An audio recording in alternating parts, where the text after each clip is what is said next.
worldview, our metaphysics is pagan, but actually our moral fervour and logic is ultimately Protestant and at least Christian. So we're going to fuse the two together and come up with the UN Declaration of Human Rights and many other things which, of course, are not ultimately grounded in the materialist premises that the people who wrote them mainly hold.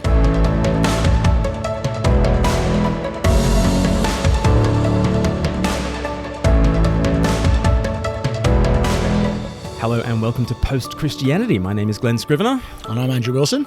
Together we're thinking about our cultural moment in historical context, and we're trying to figure out how we got here and what we do now in our cultural moment, as people are wont to say. In our first episode, we did a whistle-stop tour through the history of the world, and we wound up in the year 1776. Who would have thought? Because you've written a wonderful book called Remaking Our World. Is it how 1776 created the post-Christian West? Created the post-Christian West. And we had a look in our first episode about that famous edit that Benjamin Franklin did on Thomas Jefferson, where Thomas Jefferson says, okay, we hold these truths to be self-evident. But he didn't say that. He said, we hold these truths to be sacred and undeniable. Benjamin Franklin says, no, that they are self-evident. And it's a wonderful picture of the way in which Christian ideals and profoundly Christian truths have been kind of anonymized and universalized to the point where they become invisible to us. And we hold these truths to be self-evident when actually they're anything but. They are the product of kind of a Christianization in the West. So my first question to you, Andrew, is, are you saying that the founding of America is in fact a post-Christian founding in the sense that we're talking about it? It's bound to lose us, most of our listeners in America. But I think in many ways, yes. I mean, I don't think it's as much of an innovation as that makes it sound. I mean, I do think I'd used the language in a previous episode of Protestant paganism, and I think the Declaration of Independence is actually a very good example of that, because it's, and actually even the way it was designed is a kind of combination of very deistic or Unitarian and quite heretical Christians, or would-be Christians, but a lot of deists really, mingled with actually a very strong Protestant dissenting impulse, Congregationalists, Baptists and the like, and Presbyterians, and the two come together to make the Declaration. And I do think that in a sense it is assuming a lot of Christian ideas at the same time as saying these are now standard and we're going to move beyond, and we are explicitly not going to look for, not just in the state but in the kind of society we build, look for explicitly religious ideas to be at the heart of it in a way that we recognise, acknowledge and shape society around.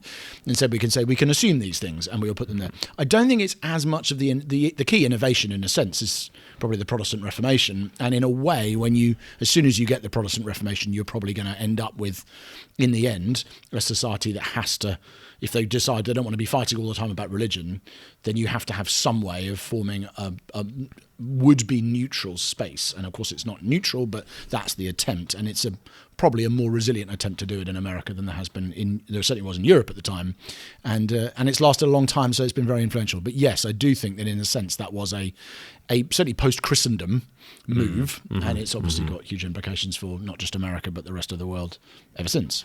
And there are other trajectories going on in the founding that you point to in your book in terms of there's the framers of the Declaration of Independence, and so we're at that stage thinking more of your Thomas Jeffersons and your Benjamin Franklins and perhaps your Thomas Paines as well on that side.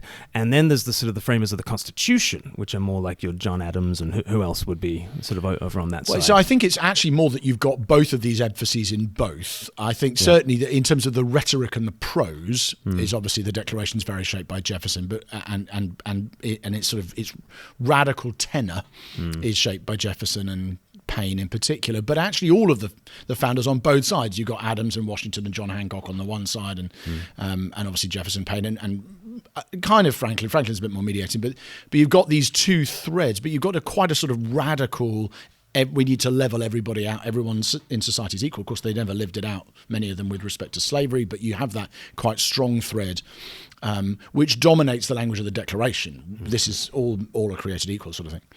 And then in the Constitution, you have, well, how now do you design a government? And you have a more of a sense, not primarily of hierarchy, but the idea of the separation of powers means that we're designing a state such that what the people all want is not the only thing we factor in. We have to balance what the mob wants, if you like, democracy in its purest form, with other requirements about how's the executive, the legislative, the judiciary. They're ways of trying to mediate and offset the power of unvarnished democracy.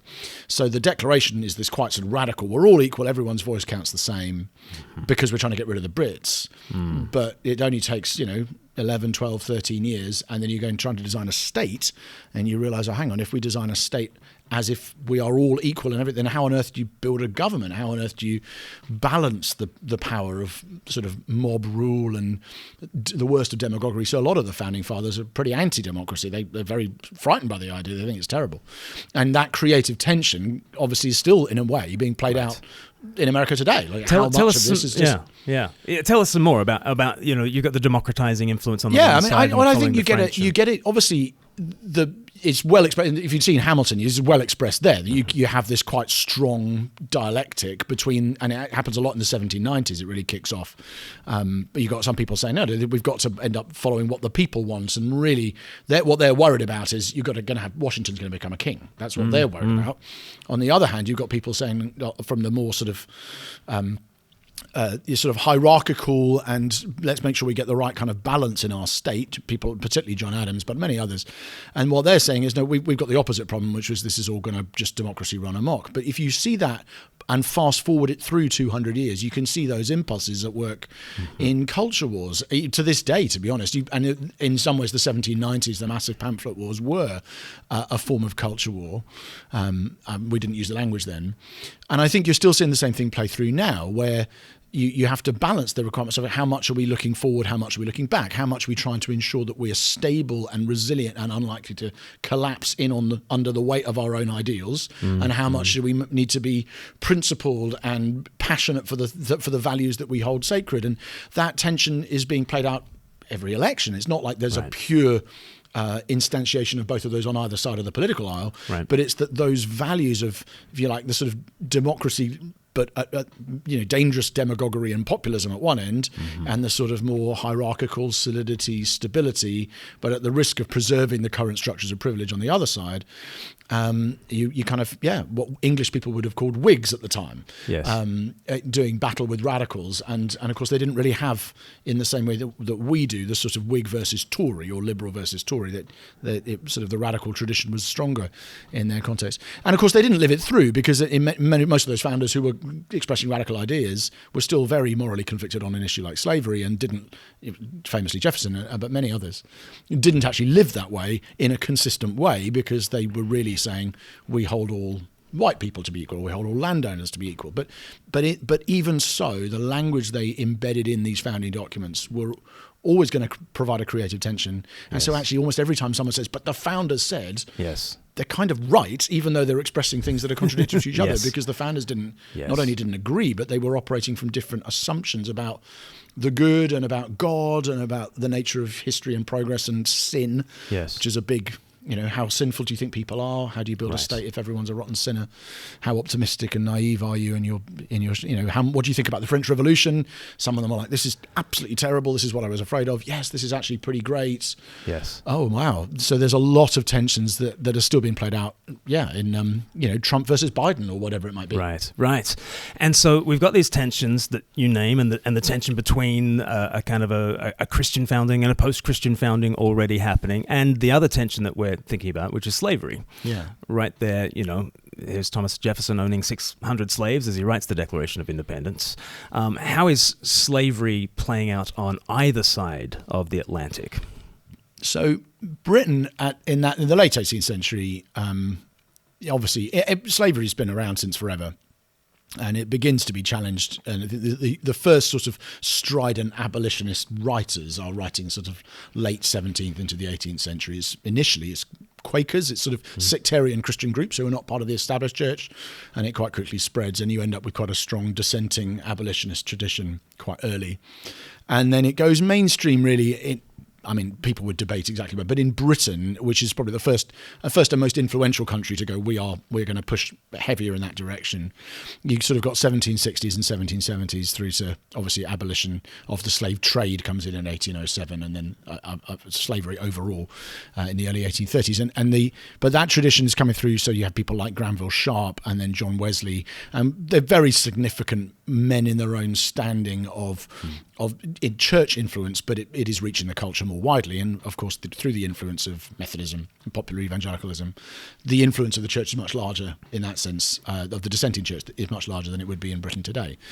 So you have that strong momentum in Britain. It gets coupled, and the timing comes in. Obviously, the European Enlightenment is giving other reasons to oppose slavery within the French radical intellectual tradition, and so you get these unlikely bedfellows, which of course do also exist in the States. It's just that in the States there's it's so much more at stake for them, right, or so much more at stake for the white powerful folk who are basically running the country and writing all these documents, that they generally, there's a lot of, well, of course this would be better if it wasn't here, but it is, and and then you initially get that, and then of course later, as people realise our whole livelihood might be at stake here, things like the cotton gin and these sort of technologies make you think we can make a lot of money out of this, and they begin to celebrate slavery rather than just apologise for it, and of course that becomes a huge explosion in the US in the 1860s, and that's not just so. Effectively, every nation's been scarred by a history on slavery, or European nations have, but because in the States it was on the land and it was abolished much later than it was in most of Western Europe, it became much more of a moral stain, and with moral implications that continue today. They still do in Britain as well, they still do in other European nations, but I think without a lot of the sort of the sense of presentness, it feels more distant, and obviously Western European nations didn't process post-slavery in the same way either, so there wasn't the equivalent of a Jim Crow or whatever. That sort of just the horrible history of lynchings and that sort of thing is far, far rare. It's not unknown in Western Europe, but it's just dramatically less than it was in the US. So these two sides of the Atlantic head down quite different paths. I don't think ultimately that's because of the tension I'm talking about in the Declaration and the Constitution. I think that's really because they just had a lot. It was easier for Britain. It cost Britain less. Right. And it cost Western European nations less to say we're going to abolish slavery, because in the end, the people passing the laws are in the main not the ones profiting from slavery, whereas in America they were.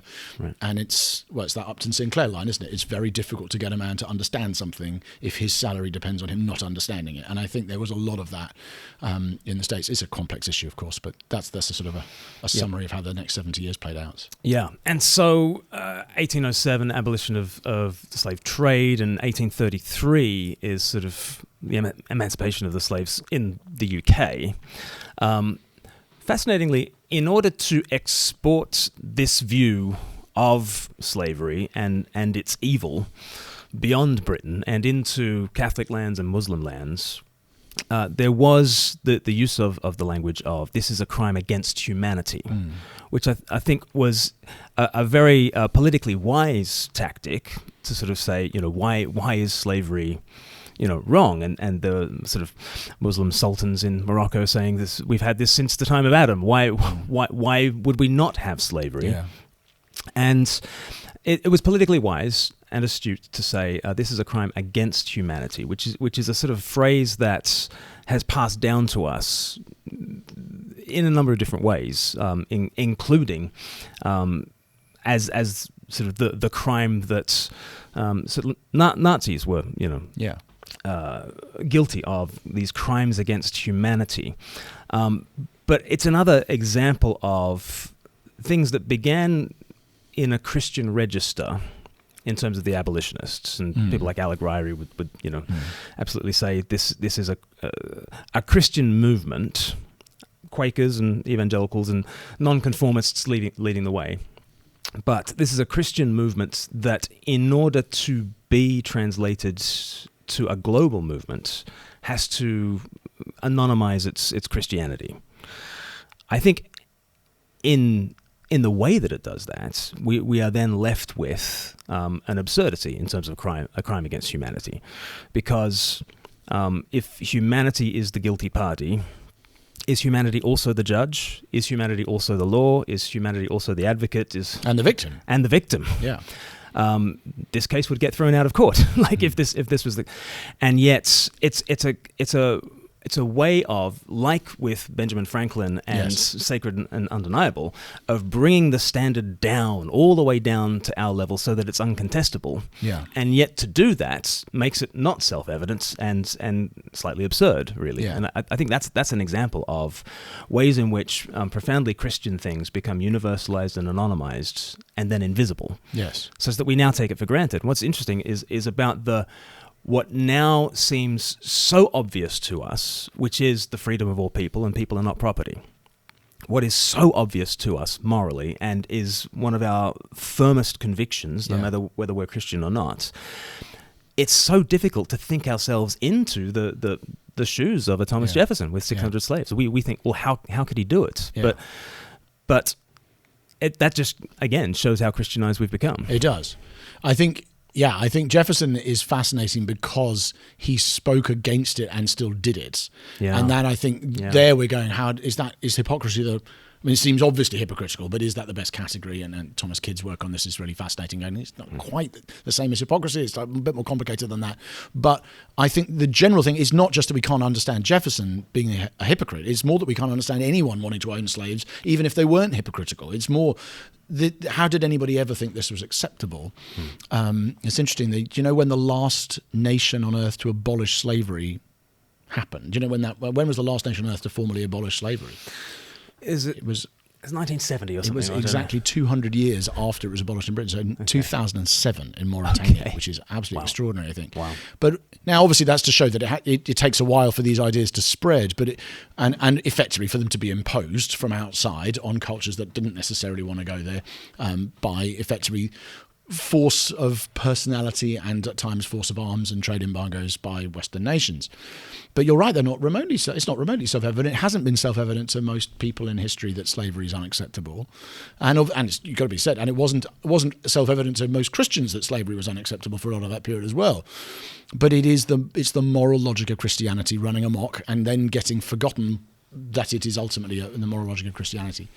But the fact that now somebody was to say, I'd like to make the case for slavery in the public square would be so unthinkable, not just in Britain, but in countries that have never actually been Christianized countries, shows how universalized that idea has become. And so I think there are many other examples we have, and of course they all come through, as we've touched on previously, in the language of human rights, or the idea that you can have a crime against humanity, you can have a right of being a human. You often see posters up now saying every child has a right to play as well as to eat and to survive.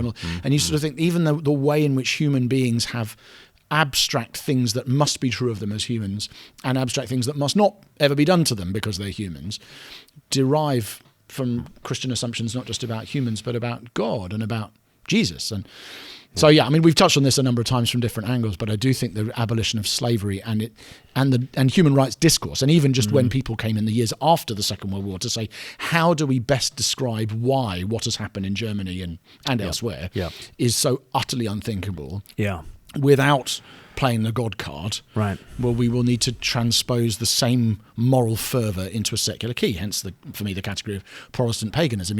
You're trying to our worldview, our metaphysics is pagan, but actually our moral fervour and logic is ultimately Protestant and at least Christian. So we're going to fuse the two together and come up with the UN Declaration of Human Rights and many other things, which of course are not ultimately grounded in the materialist premises that the people who wrote them mainly hold it.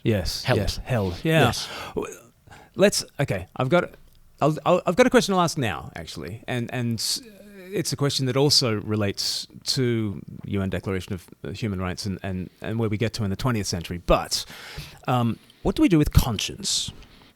What do we do with the sense that the Bible speaks of this thing? It's not an unerring moral compass in our breast that always points towards due north. And it can't be that because there are slaveholders who had no qualms about holding slaves, and when they write their diaries, you don't get the sense that they're sort of internally wrestling with this thing, and that they've got Jiminy Cricket on their shoulder saying, "You can't do this, you're a monster." Like they're not. They don't seem to be, and you go back to the ancient world, and there are people thinking that the gladiatorial games were vulgar, but not morally abhorrent. Immoral, like in that sense, you've got that famous letter from a soldier in the 1st century. Writing to his wife, and he's like, "I know that you're pregnant. If it's a boy, keep it. If it's a girl, kill it. I'll be home by spring, and say hello to Alexander." It's kind of, and you don't get that sense that people are actually churned up by this moral struggle with the evil of infanticide or blood sports or slavery. So, what is the conscience then? Wow. So I think you're right that there is no the moral law, or the sense that we are violating it, is clearly not the same. It's obviously not the same in all cultures, that morality is understood in such radically different ways, just as in our own culture. Many people would say there's absolutely nothing morally unacceptable about abortion or whatever. People have things that other cultures go, "How on earth can you think that?" And our cultures go, "Well, you know." But I think nevertheless, I think the sense of conscience, which is obviously heavily fashioned by the culture we're in, but conscience functions as a prompt from a part of our soul, or a part of our brain, you might say, to another part of our brain to say, it's often you're not living up to the standard that you yourself hold. That's what the conscience does. I think it doesn't provide an abstracted code of laws. It's more like the prosecuting lawyer or the judge who goes, by your own standards, you have fallen short. And so I think it's rather than the lawmaker, if you see what I mean. It plays the part, in a sense, I guess, of the judiciary rather than the legislative. It doesn't make the laws. The laws are given to it largely by the culture it's in. But what it does is to apply the law to the soul of the person and say, "Oi, Glenn, you said that and you don't actually think that's right." Rather than, I'm from nowhere going to give you a sort of, on tablets of stone, here's the law that you've broken. Now, I do think that God can speak anyway through the individual and say, that is wrong, even though your culture thinks it's right. And there's clearly, abolitionism is a good example, where there are people in a culture where everybody does think it's okay, who nevertheless take huge personal risk to confront and challenge and say, no, this is not okay, and I'm going to lose an awful lot on saying that it isn't. Yes. But I think that can't be all conscience is. So I think conscience, if I use that analogy, I think it's the application of and the taking of the law and applying it to the soul of the person who knows they've broken it. Yes. And that, I think, if you go to your Romans 1 and 2, that's what's going on, is that you condemn these things and you yourself do the same things. That's how the conscience is going, oi, you, because you're guilty by your own moral standard. Yeah. And it's informed by revelation, and it can go wrong, and it errs, and we can have our consciences seared, and we can contort them, and yes. So it's not this unerring sense that everyone living through slavery was always thinking, this is wrong, but we're making a lot of money, so let's do it. Yes. It's a lot more complicated than that. Okay, so we're through into the 19th century, kind of the century of progress. Yeah. And we've got some great... in scare quotes. In scare quotes, yeah, exactly. So I guess we've got the idea of people like Hegel, who would say we've got historical progress in the dialectic, and history kind of goes on like that. Darwin famously in sort of biological process.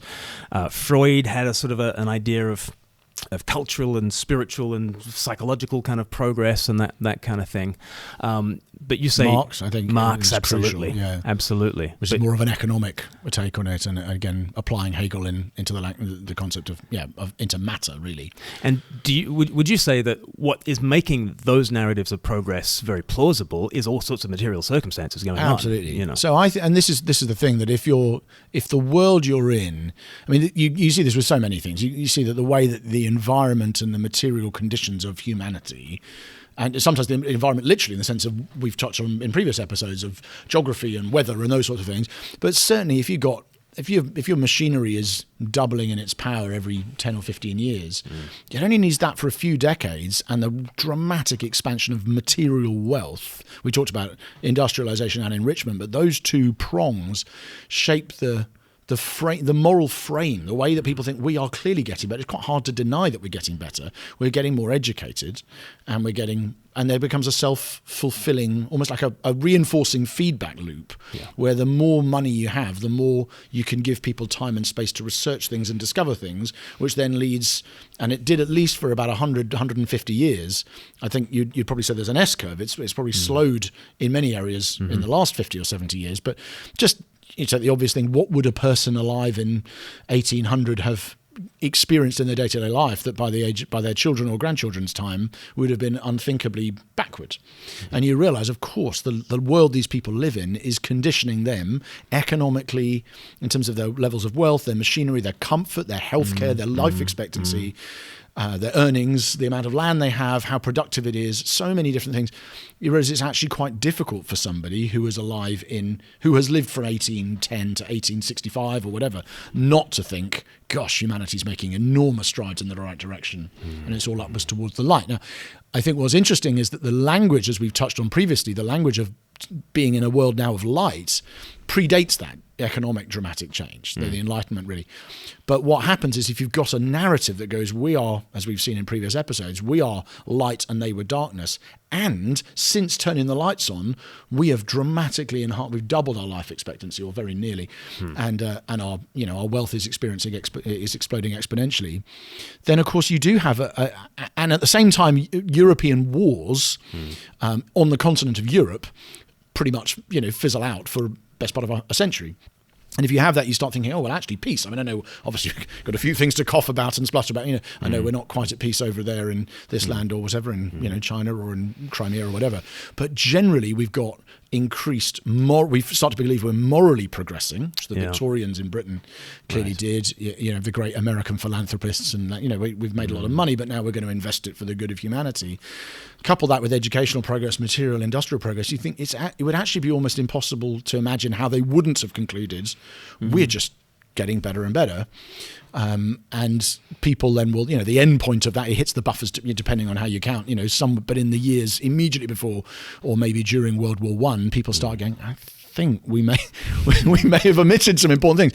But in Europe, at least, I am speaking very much from a northern, the weirder world we've been considering, you do have a period of 100 years where you think, it's very, if you were removed from the dark side, so you're removed from the rapaciousness and the greed and the resource extraction and the death and the colonialism and the slavery, if you can't see that, you're just living in a world where, of course you have poor people, but even those poor people are themselves over a generation getting wealthier and maybe more educated and maybe more better manners and cleaner and all. And you're passing reforms the whole time in Britain, and saying actually, so now children can't go up chimneys, and now of course you do need to provide more for the poor laws, and you end up with. You can see how people concluded this is going to keep going in this direction. And you've turned that corner from slavery to abolition. And oh my goodness, and many equivalents. So which is why I think those years immediately around, sort of the 1910s, Titanic is often quoted as sort of almost like but more of a parable than as a genuine sense of, oh gosh, we've completely messed this up. But World War I is a horrible shock, as it would have been to any generation. But I think particularly there, because the methods, the price of European progress that until then was being paid in the Belgian Congo in making rubber, or being in Southwest Africa or whatever, and all over the world, sugar plantations. But they couldn't see it and they weren't experiencing it. But now they can, and they're saying, wow, these machines we've developed. Well, the stat I quote in the book, for every mile of railway track in the world today, there are 100 AK-47s. And so you start to see the other side of the technology you've created. Right. And obviously classically through to Hiroshima and beyond. So that story comes to a shuddering halt in the First World War and the years other side of it. So the century of progress gives way to the murder century, 20th century, in which more people died violently than in all the other centuries of human history put together. Quite a shocking thing. And in one sense, I think with World War II, we've sort of now had our successor mythology in terms of a grand battle with evil. And Tom Holland is always making the point that, now that we've had the Nazis, we don't need demons anymore. Now that we've got Hitler, we don't need the devil. Now that we've had Auschwitz, we don't need hell. And And there's a certain telling of the story in which the Atlantic Charter is signed in 1941 between Roosevelt and Churchill, and it's let's go to war against this evil in the name of human rights. And, they're even sort of explicitly kind of saying that. And it turns out that to be on the other side of human rights is to be a Nazi. And in a sense, I think, since World War II, we haven't exactly had a pole star to guide ourselves by, because absent Christian faith, that is not our transcendent value. But we do have a pit now to avoid, and that pit is called Auschwitz. Yeah. And so we don't know what's up, but we do know what's down. Yeah. And what's fascinating about the UN Declaration of Human Rights is, like, the preamble is very heavy on. We've seen the barbarism of what happens when we do not affirm human rights, and therefore we express our faith in human rights. And again, it's not so much, and it uses the words. They use the words of crimes against humanity when they're Nuremberg trials and they're convicting the Nazis, and again, it's bringing those standards right down to the very human level. Because otherwise, you don't want to be a Nazi, do you? And Alec Ryrie, who I've just mentioned, just sort of said, our whole moral settlement has just become don't be a Nazi. And there's a reason why Godwin's rule is a rule in online discussion. It's the probability that a comparison to Hitler will be made by the end of an internet thread, approaches 1, because it's not so much what would Jesus do and do Jesus anymore. It's what would Hitler do and do the opposite. How much of our moral imagination do you think has been shaped by that as a kind of as our new mythology? Yeah, I think it's hard to think of any area of moral reflection that hasn't been. So in that sense, it is. I entirely agree with that. I was Alec Ryrie where I first came across that idea that was the sort of the most significant moral figure for the 21st century person is not Jesus but Adolf Hitler, and that's literally is the anti-Christ. He's not in the Christian theological sense, although I guess that too in 1 John sense, but more as this is how you define your morality. Look at that and then do the opposite. And even in the sense of the way in which we think about some of the moral conflicts and anxieties today. I'll say so. Hitler persecuted and mass murdered Jews. So how then do we think through the rights not just of Jewish people but of any oppressed people and any on the grounds of effectively racism? Whereas we'd say, well, Stalin killed an awful lot of his own people, but because it wasn't motivated by racism, it was motivated by the desire to say, no, everyone's equal, animal farm style. It's not as morally repugnant to us, even though actually the death count might even have been higher in communist Russia than it was, and probably was, than it was in Nazi Germany. Similarly with sexuality, and similarly with other kinds of minorities. You say, actually, the last 80 years have seen the people who were being attacked by Hitler often take centre stage in moral reasoning. Now, not in an entirely one-sided way either. Obviously, in particularly. With the history of Israel, it's become much. You get the left now very confused as to what to do with the nation of Israel in various ways, because the narrative is anybody who's a victim now needs to be elevated. But then what happens if you've got how do you trade those two rights against each other? But I think the moral grammar of Western reflection, without the sort of effect, is still fundamentally a Christian take on morality. God has chosen the weak things of the world to shame the strong. That's the shape of it. Yep. But how do you tell who's on which side? And the answer is, well, little men with moustaches who want to kill everybody are on this side, and anyone who persecutes the same group of people are also with him. And then these are the victims, and then of course that then gets run through the filters of sexuality and race and most other culturally hot potato issues today, and that charge gets thrown every which way. And I don't think that's simply a laziness in debates. It clearly is. It's a conversation stopper. It's a way of avoiding difficult conversations. But ultimately, it does reflect that is the sort of moral centre of gravity, or the opposite, whatever the centre of gravity, like a magnet that pushes you away. That sort of thing. Yes, repulsive, yeah.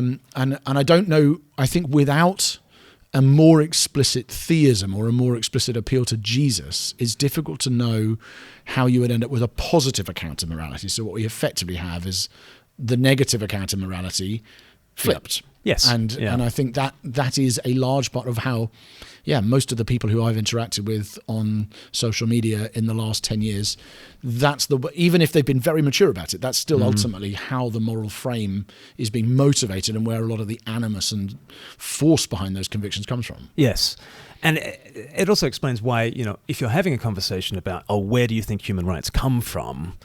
What's fascinating is a number of times I've had conversations like that, and literally the comeback has been, "Why are you questioning human rights?" It's like, no, I just want to intellectually kind of get. What sort of a Nazi are you, Glenn? Exactly. Yeah. Like, what are you? A Nazi? And what's fascinating is that kind of is the preamble to the UN Declaration of Human Rights. Like, you don't want to be a Nazi, do you? Okay, well, I guess, we better go for this bulwark against the baddies. But, just simply to invert to the Antichrist is not to revert you back to Christ, which, unfortunately... And I think it's just to riff on that. I think one of it's fascinating. We talked a little bit about even sometimes the differences between America and Western Europe on the speed of cultural change here. The sort of rapidity of post-Christendom in America being sort of a lot has happened in the last 10 years, which has been happening in Europe since the 1950s or whatever. And various things of dechurching or of just as the toxicity or apparent toxicity of Christian truth claims in the public square and so on. But one of the reasons is because I think in America the way the Cold War played out meant that you actually had two enemies, and so we're here, we're liberal democracy, we've got the fascists there, we've also got the communists there, and they are also the baddies. In Western Europe, although you're still involved in the Cold War, the moral opposition to fascism was immeasurably greater than it was in communism. And what's happened since the end of the Cold War is that obviously communism has faded to a sort of, it feels arcane almost to talk about that, and it's a bit more of a footnote. And so I think one of the things that almost preserved American sort of apparent nominal Christianity for longer was, and in all sorts of ways, was the Cold War, but then when you take that out, you realize in my adult lifetime how quickly it looks like America's moved. It's almost was being held with something that looked more Christian rather than simply anti-fascist for a lot longer because of the desire to fend off equal and opposing opposites. Yes. In the form of fascism and communism, whereas in Britain, even though people were still, we obviously don't want to be like the communists, but the things that people, were mainstream in political discourse in the 60s and 70s in Britain were a lot closer to, it wasn't anything like as reprehensible to be a communist in the 1970s as to be an avowed fascist in a country like Britain, whereas in America they were almost seen as morally equivalent, and I think that's made quite a big difference to the speed of post-Christendom suddenly cascading upon a lot of our American brothers and sisters quite quickly, that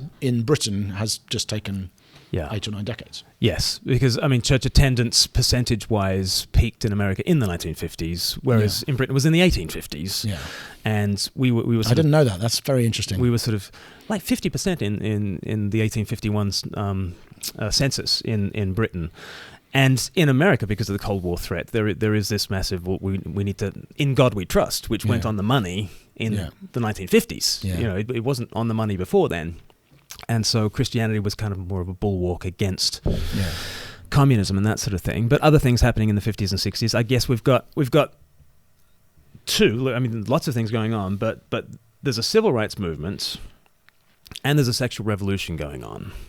And what's interesting to me is the way in which those two things kind of get unified in our thinking, when actually they're quite separate movements happening for quite separate reasons. They are. Help us with what's going on with the civil rights movement and the sexual revolution. So I think the civil rights movement is obviously there is a global dimension to it, but when we talk about the civil rights movement, we're almost exclusively talking about the US in the sense of what we mean by it and all the key figures for us, and so whether we think whether Malcolm X, Martin Luther King, and so on, and that of course is going back really to the legacy of slavery and well before that and all that's happened since. As I said, the post slave, when you would think in the 1860s we've settled the issue, we now don't have slaves anymore, but Reconstruction very quickly loses its original ideal and turns into another means of keeping African Americans as second-class citizens and worse for the next 80 odd years, 100 years. And so civil rights is very much motivated by the redress of that, and obviously is very much, as we to continue with our theme, is very much an explicitly Christian movement, not just in its moral logic, as we've said, but also in its, a lot of its most foremost spokespersons and really the appeal and even rhetoric and cadences of the civil rights movement are, Baptist preachers and the like. Whereas the sexual revolution had a very different sort of prehistory. In some ways, it roots from not a dissimilar time span. I think you still have the origins of both of these things, abolitionism and what I call the first sexual revolution, bubbling away in the sort of late 18th century, and then having a sort of surge forward in the West sort of through the late 19th and early 20th century, and then obviously come into legal fruition in the 1960s and 70s, and then a more cultural normalization for everybody in the last 10 or 20 years in many ways. Because the sexual revolution still, most people were in the 1960s were still not going, okay, there's some people over there practicing free love and all this, but that isn't how most ordinary folk were living, and in many ways still isn't. But people are, the mainstream are always more conservative than the people on the front page of the papers. But obviously the logic was very different, and it was about primarily, at best the liberation of women and about the equalization of rights. But the journey there was motivated by different abuses. It was far more stop-start over the 150 years, and it was much more global. In the sense that the similar sort of trajectories were taking place all over the world.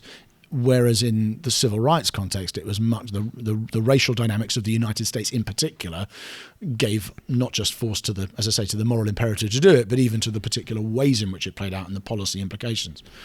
Sexual revolution was more of a global, or at least Western global phenomenon that is now obviously in many ways has been exported globally to most parts of the world.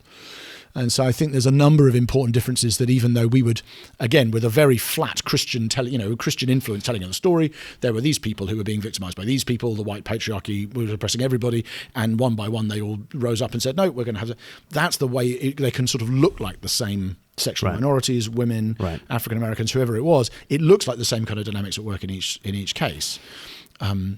But of course, that's not the way in which the laws that were passed and the implications were not like that at all. Legal equality for women in something like voting came a lot earlier than it did in civil rights. But actually, the sort of pay differential might still exist today, and so it's a much more protracted process with very different causes behind it. Yeah, and there's a great difficulty when we conflate those two things. At that point, we just say, well, if they're both the same story, then there is a domineering culture, let's say white slave owners and blacks who are being enslaved, and therefore liberation looks like this. And then you just transpose the story into the sexual revolution, and you've got heteronormativity up here and everybody else, and we need to do the same kind of liberation.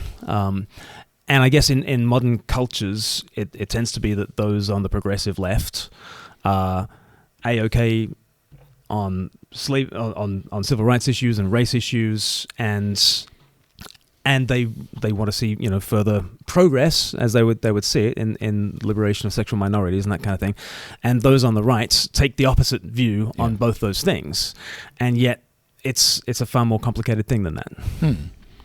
It is, and I think again, there's plenty of people who sort of cross party lines all the time, and they just get sort of erased from the narrative. But if you were, as of course an awful lot of people in my church who'd be saying, my church would be sort of 70% black, and from people, about a third of the church from Africa, a third of the church from the Caribbean or black British background, a third of the church from elsewhere in the world. A bunch of us are white as well, of course. But in a setting like that, where people would say, actually, on sexual ethics, I would appear to be very conservative relative to the progressive narrative of today. But on racial issues, seem to be very progressive and would seem to be sort of hyper woke in some people's speech, on one issue, and extremely retrograde on another issue. So I might simultaneously be regarded as woke or a bigot, depending on what I was talking about. Now, that's not unique to my church at all. It's probably represented in every church of every person listening to this.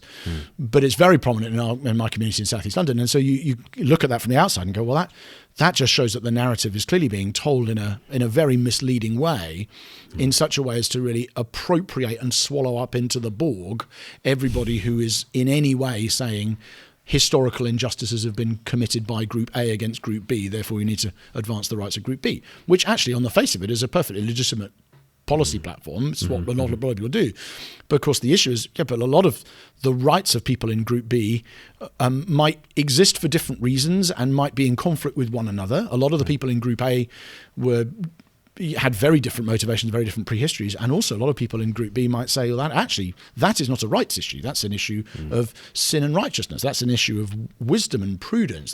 In fact, there's another victim here, an unborn child, for instance, which you haven't considered in that analysis, and so on. So it's so much more complicated than it has been made to look. Yes. But I think again, there's sort of it is quite Christian, and there's the dark side, the light side. It's quite morally black and white. It's just that what is black and what is white has been transformed and subtly adjusted in the course of the last couple of generations. And it has enormous rhetorical power, because at the end, all of us want to believe that we would have been on the right side at Selma or Soweto or wherever it was. We want to be. I would have been marching with Martin Luther King. I wouldn't have been firing water cannons in their faces. But today there's no Selma. Today the equivalent of that is Stonewall, or the equivalent to that is trans rights or whatever. And so but I want to make sure I'm on the right side of that. Yeah. But of course that narrative itself is a historical slice, which sounds plausible today because of our immediate history, but really for much of history, and you would think even today, does not reflect the complexities of most of those issues. And the tables turn. And you see that with J.K. Rowling. You see that we've talked about, I know both really enjoyed Louise Perry's work. Many examples where you'd say, hang on a second, there's a lot of debate about who's actually being victimized by who here. We'd like it to be, we've got Bull Connor over here and Martin Luther King over there on every issue. And it's not remotely like that in many of them. Yeah. It's the fascinating impulse to make goodies and baddies, which I guess we all have, has been particularly effective in that kind of moral discourse. Yeah, and when you think about some of the corners that we have turned, and that we would look back over hundreds of years and see a positive corner has been turned on something like blood sports and gladiatorial games. I mean, that's a very conservative thing, you know. Telemachus, this monk, sort of goes into the arena and he tries to stop these two gladiators doing their thing, and he gets stoned to death by the crowd. It's not a popular thing. No, sure. Progressivism is often what we would now. So teetotalism, anti-prohibitionism was a very progressive movement. Eugenics at the time is like abhorrent to us now, but was all the best progressive minds of the day were into it. Yes. Opposing vaccinations for all sorts of reasons was a very progressive thing to do. Even scientific racism. Like even at the start of the COVID pandemic, it was fascinating. The conservatives and the progressives in February or January 2020 were at opposite sides of the lockdown, masking, vaccines, a lot of those debates than you would think they were if you looked at it from 2023. Yeah. And shutting down borders kind of flipped. Exactly. Yeah. Of course, that was a very repressive measure, and now it's a sort of this is that's what that's what New Zealand's doing. You know, that's So my body, my choice. Became a slogan of the left. You know, as regards abortion, but a slogan of the right as regards vaccinations. You know, and so again, this sort of the idea that there is I trust everyone knows that the inexorable march of history in one direction is hopelessly shallow, but people do still talk about that, and the fact that the phrase right side of history is ever used shows that there is an appealing and actually a very Christian influenced moral logic to the idea that history is heading in the right direction. And of course, that's just not how most of the issues we touched on play out at all. Yeah.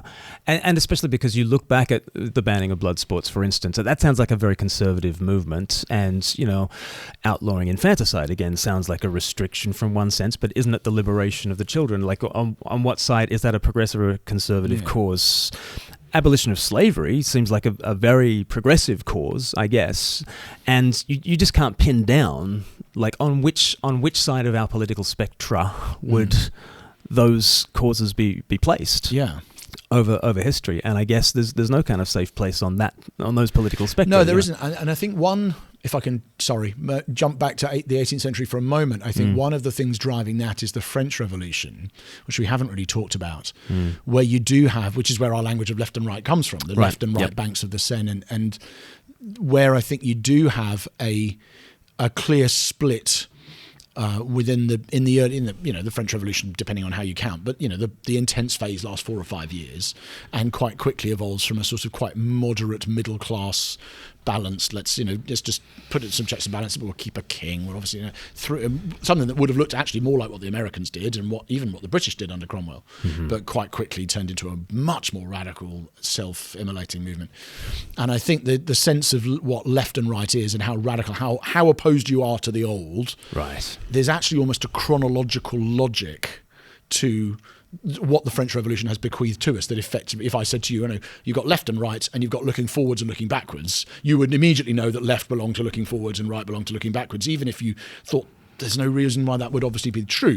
That's what those terms are intended to mean. And right side of history is clearly a forward-looking, this is how the world will be. Right side of history is the left. Yeah, exactly. Of course it is. No one on the right says you want to be on the right side of history unless they're doing it to troll people on the left. And I think that is really the sort of almost chronological logic, inelegant phrase, of the French Revolution being imposed and still using language of left, right, even though that language now is really sort of disintegrates a little bit, really. Do left and right really argue that much about the size of the state? Does anybody Taxation. Really think, the issues about which people are left and right now seem very different from what they would have been. But I think that's partly where that comes from, because there was an ancien régime, and was also a progressive new world. We're going to bring in the new thing, and we're going to desecrate the temples and replace it with the Temple of Reason, and Notre Dame and all that sort of is now going to be a place to come and gather and worship the brilliance of the human spirit and how much we know.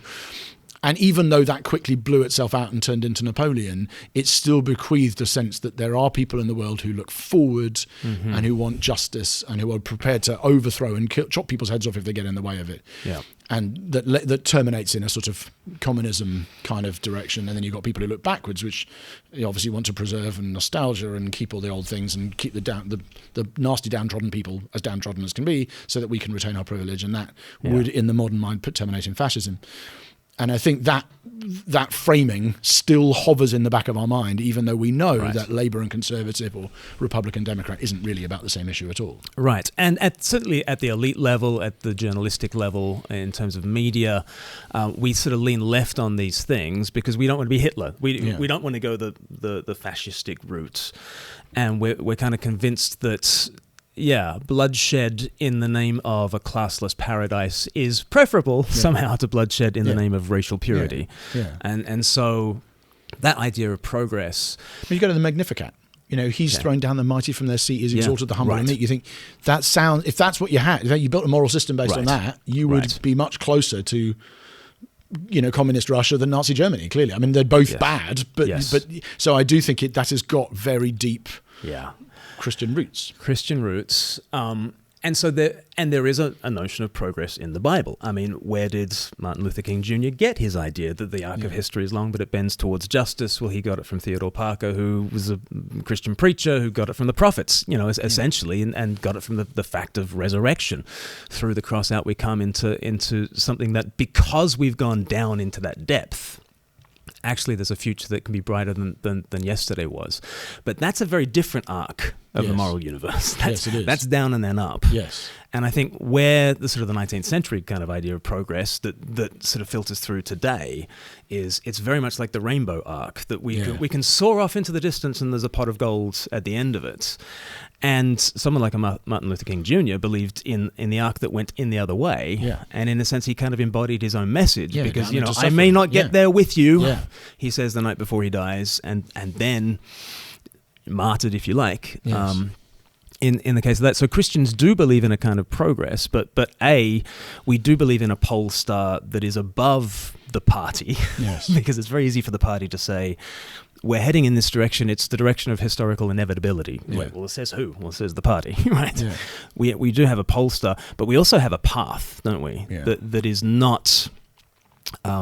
it's not the great leap forward, as Chairman Mao had, in which tens of millions of people died in the 1950s. Which should make us forever dubious of anyone's claims to progress. But I guess there is progress, but the way of progress is the way down and then up. The way of sacrificial love, the way of service, the way of suffering for death, the other, the way of death, and that's what we're called to as Christians. Let's finish with a question. Okay, we've talked about left and right and progressive and conservative and all that kind of stuff. Is this just a call for us all to be centrist dads? Yeah, boring.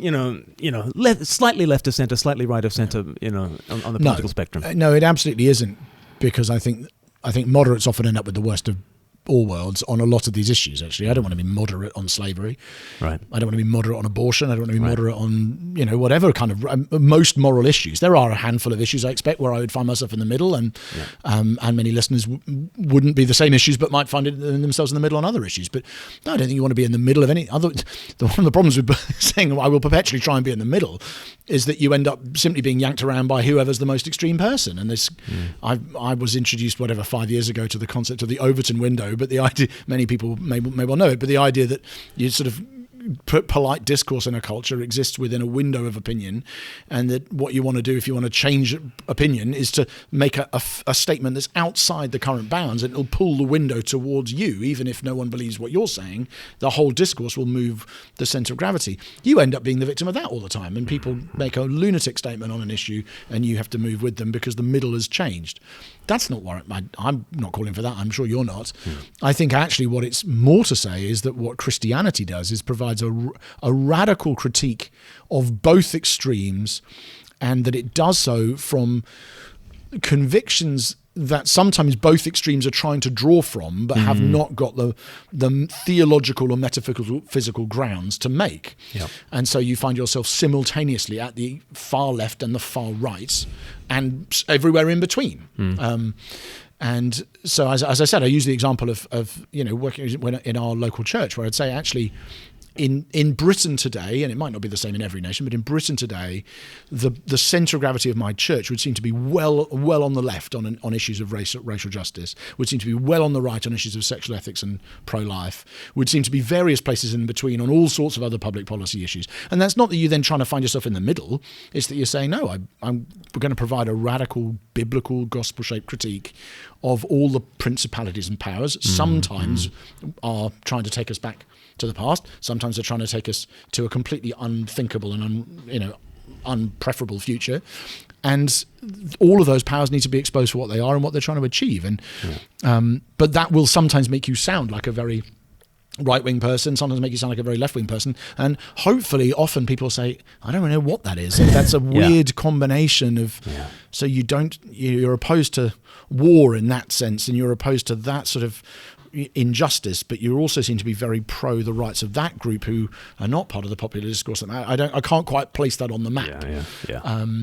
Like we've touched on before, you are in favour, it would seem, you're prepared to live with martyrdom and celibacy and charity and pity and humility and these things which don't really fit onto the left-right spectrum or whatever spectrum you care to mention. So no, I don't think we're moderates in that sense. I think we're just going to provide a radical challenge to all of the powers, whatever they may be pushing us to do. Yeah, we're radicals. And if we sound like conservatives at some point, it's because we're trying to radically conserve the Jesus Revolution. And if we sound like progressives in one sense, it's because we want to do this other thing of death and resurrection. And it's a radical challenge to the political discourse of this world.